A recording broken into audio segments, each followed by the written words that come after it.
क्योंकि अगर कोई स्टॉक शॉर्ट टर्म के लिए अच्छा होता है ना, तो उसमें आप लोगों को स्विंग ट्रेडिंग की अपॉर्चुनिटीज कंटिन्यूसली मिलती रहती है। अगर कोई स्टॉक ब्रेकआउट करता है तो बहुत सारे लोगों के वो नज़र में आ जाता है और उसके कारण बहुत सारे ट्रेडर वो स्टॉक में अपनी पोजीशन बनाते हैं। पर अगर ये स्टॉक 2 हफ्ता या 3 हफ्ता कंसोलिडेट करेगा तो बहुत सारे ऐसे ट्रेडर होते हैं जो इम्पेशंस होके ये स्टॉक में से निकल जाते हैं और दूसरे स्टॉक में एंट्री कर लेते हैं। तो यहाँ पे अगर आप जितना रिस्क ले रहे हो उसके कंपेयर में मेरे ख्याल से 1:3 या 1:2.5 का रिवॉर्ड आप लोगों को ये ट्रेड में भी मिल सकता है। तो ये ट्रेड भी आपकी वॉच लिस्ट में होना चाहिए।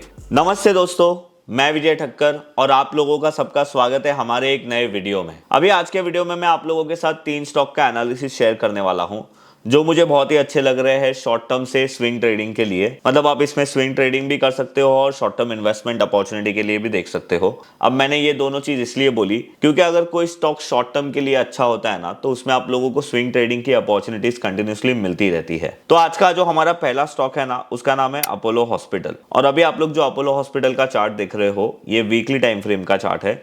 और हम लोग ने यहाँ पे देखा कि अपोलो हॉस्पिटल ऑलमोस्ट 1500 से रैली करना शुरू किया था और ये इसने अपने जो हाई थे वो ऑलमोस्ट 5900 तक बनाया था। और 5900 के बाद आप देख सकते हो कि ये स्टॉक ऑलमोस्ट 3000 रुपीज़ तक आ गया था। तो 50% करेक्शन करने के बाद यहाँ पे फिर से एक अच्छी अपॉर्चुनिटी बन रही है। तो मैंने सोचा कि आप लोगों को उसका एनालिसिस शेयर कर देता हूँ। तो यहाँ पे अपॉर्चुनिटी क्या है, अगर आप यहाँ पे एक ट्रेंड लाइन बनाते हो तो आप लोग यहाँ पे क्लियरली देख सकते हो कि अपोलो हॉस्पिटल ने एक बहुत ही अच्छा ब्रेकआउट लास्ट वीक ही दिया था। अभी मैं एक बार ये स्टॉक, मतलब हम लोग वीकली टाइम फ्रेम देख रहे थे, तो अभी मैं आप लोगों को एक बार के लिए डेली टाइम फ्रेम पे लेके जाता हूँ और आप लोगों को यहाँ पे और एक चीज़ नोटिस कराने की कोशिश करता हूँ। जब ये स्टॉक ने अच्छी खासी अपसाइड रैली ली और ब्रेकआउट दिया, तब ये स्टॉक का वॉल्यूम बहुत अच्छा था। और जब अभी स्टॉक ब्रेकआउट करने के बाद थोड़ा कंसोलिडेट कर रहा है, शांत हो रहा है, तब उसमें वॉल्यूम भी बहुत ड्राई डाउन हो गए हैं। तो ये अगेन एक पॉजिटिव चीज़ होती है कि ब्रेकआउट के टाइम पे आप यहाँ पे देख सकते हो ब्रेकआउट का कैंडल भी बहुत स्ट्रॉन्ग था और ब्रेकआउट का वॉल्यूम भी बहुत स्ट्रॉन्ग था। और यहाँ पे हमारा एनालिसिस बहुत ही सिंपल है।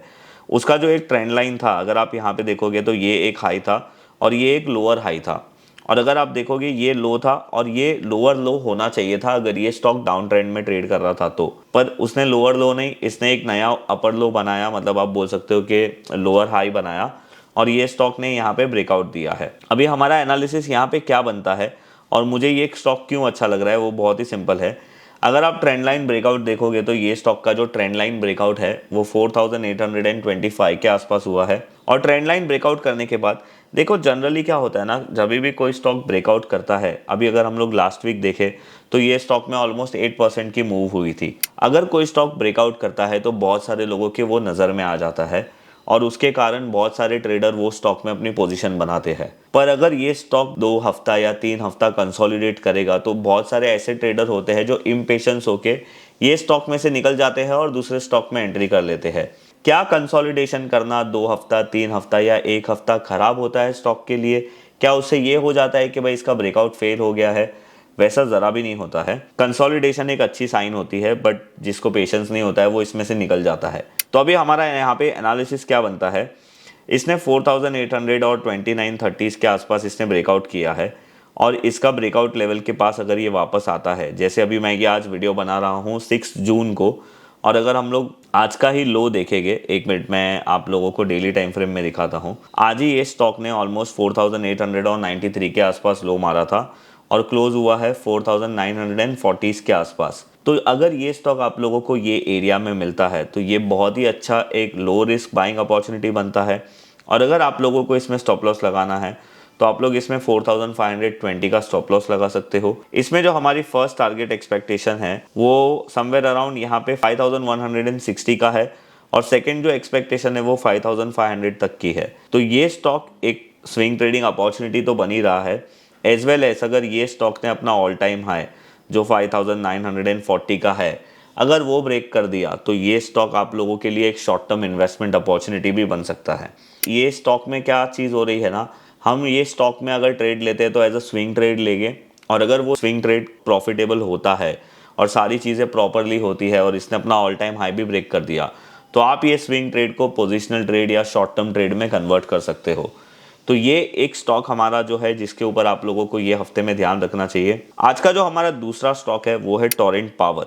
ये स्टॉक है ना, बेसिकली आप मुझे बोल सकते हो कि ये स्टॉक में मैंने हमेशा एक अच्छी रिटर्न आते हुए देखे हैं। अगर मैं आप लोगों को इसका मेजर ब्रेकआउट बताऊंगा तो ये स्टॉक का जो मेजर ब्रेकआउट है वो इसका 370s के आसपास हुआ था। अभी मैं आप लोगों को फ्रैंकली बोलूँ, जब इसने 373 के आसपास ब्रेकआउट किया था तभी ये मेरा ब्रेकआउट मिस हो गया था और मैंने वापस से कभी भी ये स्टॉक में एंट्री नहीं की थी। पर अभी मैं आप लोगों को ये क्यों बोल रहा हूँ कि ये स्टॉक मुझे अच्छा लग रहा है, तो देखो यहाँ पे भी बहुत ही सिंपल एनालिसिस है। अगेन ये स्टॉक ने 373 के आसपास ब्रेकआउट किया, उसके बाद अगर आप देखोगे ये स्टॉक इतने महीनों से यहाँ पे कंसोलिडेट कर रहा था। अगर मैं आप लोगों को प्रॉपर कैलकुलेट करके बताऊँ कि ये कितने महीने थे तो आप यहाँ पे देख सकते हो। मैं यहाँ पे एक रेंज लगा लेता हूँ। ऑलमोस्ट 18 से 19 महीने, मतलब आप बोल सकते हो कि 2 साल तक ये स्टॉक ने अपने ब्रेकआउट करने के बाद हायर लेवल पे कंसोलिडेट किया और अभी अपने जो कंसोलिडेशन का जो हाई था ना वो ये स्टॉक ने ब्रेक किया है। अभी मैं वापस से एक बार इसका वीकली टाइम फ्रेम पे एनालिसिस आप लोगों को बताता हूँ। पर यहाँ पे प्रॉब्लम क्या है कि ये स्टॉक में एक रेंज है। कभी कभी क्या होता है ना कि अगर आप लोगों को सपोर्ट और रेजिस्टेंस लेवल एक सिंगल मिल जाता है, पर कभी कभी आप लोगों को रेजिस्टेंस जोन और सपोर्ट जोन भी मिल जाता है। तो अभी ये स्टॉक के अंदर 606 से लेके 590 तक का एक रेजिस्टेंस जोन है और अभी ये हफ्ते में, मतलब अभी जिस दिन मैं ये वीडियो बना रहा हूँ वो टाइम पे ये स्टॉक ने 612 का क्लोज दिया है। तो ये स्टॉक आपकी वॉच लिस्ट में होना चाहिए। अगर ये 606 के ऊपर प्रॉपरली क्लोज होता है और अभी तक जिस तरीके से इसका कैंडल बना है वो भी बहुत स्ट्रांग है, तो ये स्टॉक में भी एक हम लोगों को स्ट्रांग ब्रेकआउट देखने मिलेगा और वो टाइम पे आप यहाँ पे 560 का या 550 का स्टॉप लॉस लगा सकते हो। और इसके टारगेट कैलकुलेशन के लिए आप लोगों को कुछ नहीं करना है, हमारी जो सिंपल रेंज कैलकुलेशन मेथड है आप लोगों को वो अप्लाई करनी है और उसके बाद इसका जो रेंज है वो निकाल के ब्रेकआउट के ऊपर आप लोगों को ऐड कर देना है। तो आप लोगों को पता चलेगा कि इसका जो फर्स्ट एक्सपेक्टेड टारगेट है वो 595 या फिर आप 800 राउंड फिगर पकड़ सकते हो, वो टारगेट आप लोगों को देखने मिल सकता है। तो यहाँ पे अगर आप जितना रिस्क ले रहे हो उसके कंपेयर में मेरे ख्याल से 1:3 या 1:2.5 का रिवॉर्ड आप लोगों को ये ट्रेड में भी मिल सकता है। तो ये ट्रेड भी आपकी वॉच लिस्ट में होना चाहिए। तो अभी जो आज का हमारा तीसरा स्टॉक है उसका नाम है प्रेस्टीज एस्टेट। अभी देखो ये स्टॉक का जो अभी चार्ट आप लोग देख रहे हो ना, ये मंथली टाइम फ्रेम का देख रहे हो और जैसे कि अभी आप लोगों को पता है कि रियलिटी सेक्टर में भी एक अच्छा मूव आ रहा है और मैंने आप लोगों के साथ डीएलएफ बहुत ही पहले शेयर कर दिया था। अब मुझे ऐसा लग रहा है कि ये सेक्टर में ये हमारा दूसरा स्टॉक है जो मैं आप लोगों के साथ शेयर कर रहा हूँ। अभी इसमें मेरा एनालिसिस क्या है वो भी बहुत सिंपल है। अगर आप यहाँ पे देखोगे तो ये भी अपने ऑल टाइम हाई के पास ऑलमोस्ट सितंबर 2021 से यहाँ पे कंसोलिडेट कर रहा था। अगर मैं मंथ कैलकुलेट करूँ तो इसमें भी 19 से 20 मंथ हो रहे हैं। इतने महीने की कंसोलिडेशन करने के बाद अभी अगेन मैं एक बार वीकली टाइम फ्रेम पे आता हूँ। आप यहाँ पे क्लियरली देख सकते हो कि ये स्टॉक अभी अपना एक ट्रेंड लाइन जो है वो ब्रेक कर रहा है। तो अभी यहाँ पे ये स्टॉक हमारे लिए एक बहुत ही अच्छा कैंडिडेट बन जाता है एक शॉर्ट टर्म ट्रेड करने के लिए। और ये स्टॉक में अगर आप लोगों को स्टॉप लॉस लगाना है तो आप ये लेवल पे स्टॉप लॉस लगा सकते हो 470 का, जो ट्रेंड लाइन ब्रेकआउट होने के पहले जो 4-5 हफ्ते कैंडल कंसोलिडेट हुए थे उसका लो आप स्टॉप लॉस लगा सकते हो। अभी ये स्टॉक का प्राइस 520 चल रहा है। अगर ये स्टॉक अपने ऑल टाइम हाई के ऊपर मतलब 525 के ऊपर क्लोज होता है तो अगेन इसमें भी आप लोगों को अगर अपसाइड टारगेट कैलकुलेट करना है तो आप लोग यहाँ पे रेंज कैलकुलेशन कर सकते हो और ब्रेकआउट के बाद रेंज कैलकुलेशन को ऐड कर सकते हो। तो आप लोगों को यहाँ पे देखने मिलेगा कि जो आप लोगों का फाइनल टारगेट है वो 645 के आसपास आता है। तो अभी अगेन यहाँ पे भी मैं एक बार आप लोगों को रिस्क टू रिवॉर्ड कैलकुलेट करके बताता हूँ तो हम लोगों को आइडिया आएगा कि अगर हम लोग कोई ट्रेड ले रहे हैं तो उसमें हमारा रिस्क कितना है और हमारा रिवॉर्ड कितना है।